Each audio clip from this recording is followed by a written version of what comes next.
fast. For men, it's not emotional. It doesn't mean you like me or you don't like me. It means you're either going to give me the money or you're not going to give me the money.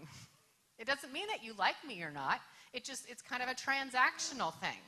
For women, it's a little bit more of a relational thing. And so I think it's really important you learn to speak woman and you learn to speak man. And it's who you're talking to, not who you are.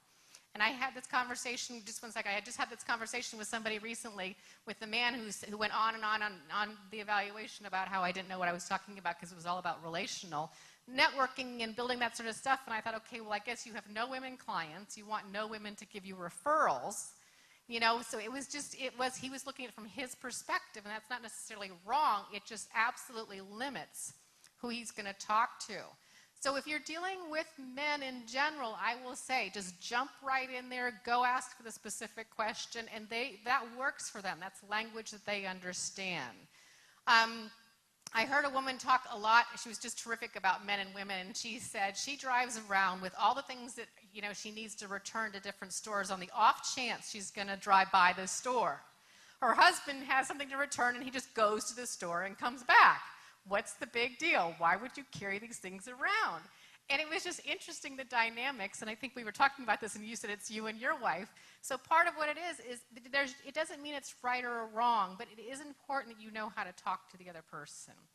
One thing that's really important with networking is handshakes. Men shake hands all the time. They shake hands before the game, after the game, before the beer, after the beer. When they say hello to each other on the street, when they leave on the street. The other day when I was watching the Good Morning America train trip, you had James Taylor and Yo-Yo Ma who played this wonderful little piece at some inn out in Western Mass. At the end, they shook hands. Women, we would never do that.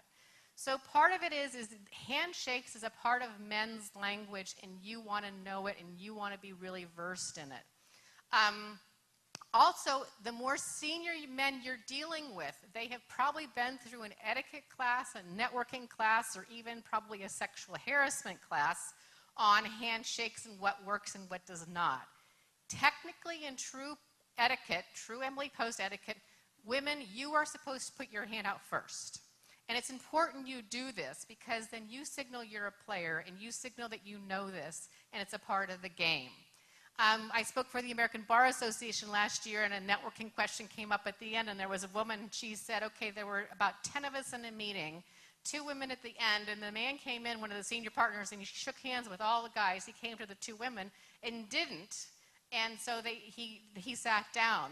After the meeting, they went down to his office and ripped him apart for being sexist. Now they found out that he was actually right, and so they wanted to know how to apologize to the senior partner.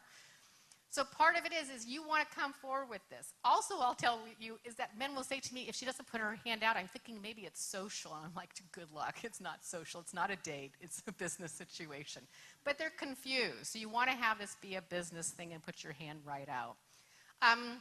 One thing I'll also share with you is that it's bizarre. You always remember the handshakes that are weird. You don't remember the good ones. And there's a reason for that. The weird ones, there's something that bugs you about it. And so one of the things, we're going to do a couple of exercises, but I want you in this next round to pay particular attention to handshakes. If you do not shake hands for religious reasons or cultural reasons, that's fine. You want to be sure that that's honored.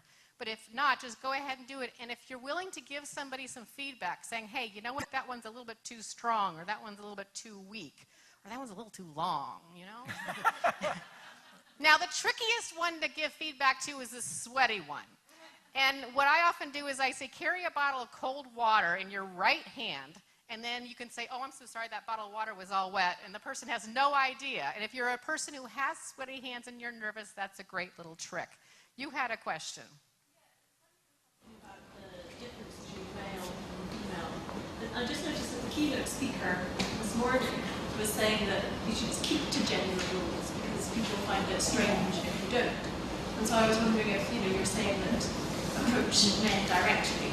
That seems to me to contradict what she was saying earlier about trying to keep the gender roles and try to sort of keep, well, I suppose meet people's expectations. Yeah, I think about this is that when I'm in France, I'm going to try and speak some French. Thank you. Her question was about gender roles, and apparently the speaker this morning, who I didn't have a chance to hear, talked about how stay in your gender role. Am I capturing that correctly? And that was contradictory to what I was saying. I see this as when you're in France, you speak some French. It doesn't mean you speak it perfectly. It doesn't mean you're fluent, but you kind of know the lay of the law, the language of the game. The other thing that I do in my spare time is I teach people how to watch football games. And I've partnered with a former New England Patriot who also played for the Miami Dolphins. And we did this about 2 weeks ago on a Sunday, and we had a group of people. We did this whole workshop on how you watch football. The reason is the conversation. And the person who first asked me to do this was a techie guy. And he says, I go to the office on Monday, and they're all around the water cooler, which is why I've named it watercoolerfootball.com. One person said I should name it bubbla.com. But the whole idea is that they can participate in the conversation. And the other group who asked me this was the non-U.S. nationals. They're left out. Women, it's okay for us to get left out because we were never going to play. So the whole point is how can you bring somebody in the conversation? The panelists before, Pat, I think, we were saying we both listened to Lauren and Wally in the morning, 105.7, because you can get the whole sports rundown in 5 minutes. And then you're good for conversations everywhere. So part of it is, I look at it as I would want to know if I go to a foreign country and I know it's impolite to do this, I would want to know that. So that's kind of how I don't want to become them. I don't want to forget who I am, but I think it is kind of important to kind of go to that point of where you're polite.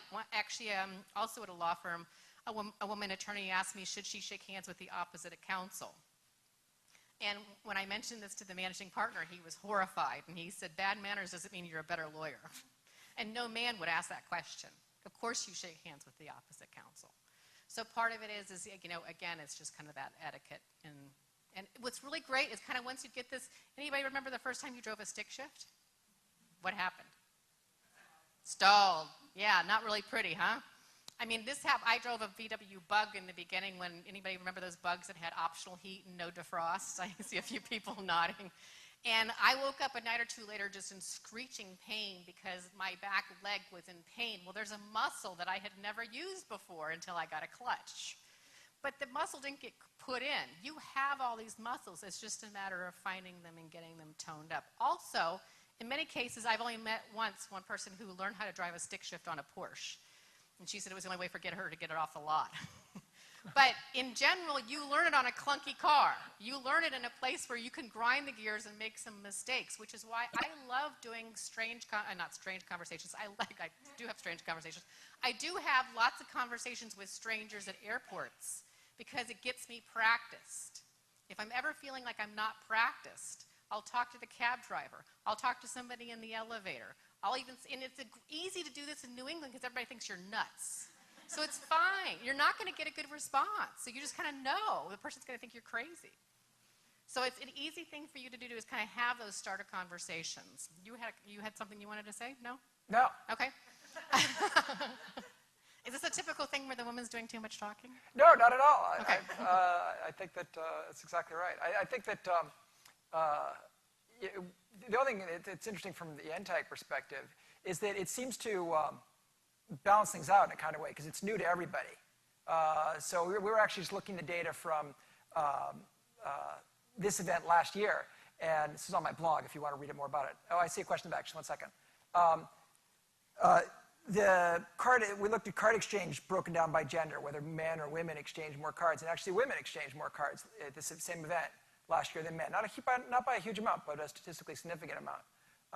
So it's a little bit like, you were asking about, like, do you play by the rules of, or do you adjust your practice to the male culture, or should you stay within your own? And the cool thing about when you add a piece of technology to events is it kind of creates a whole new culture that everyone's kind of new on. Which I did a presentation one time for a group with the Swiss Consulate on Swiss entrepreneurs. One person said that sounds like an oxymoron, a Swiss entrepreneur. But I had no idea if I was getting a French kiss-kiss, an Italian kiss-kiss-kiss, or a German woof. And you're in 3 cultures, right? Very diverse cultures, very clearly identified, and all trying to figure out how should they network in the United States. And we are, the person before was talking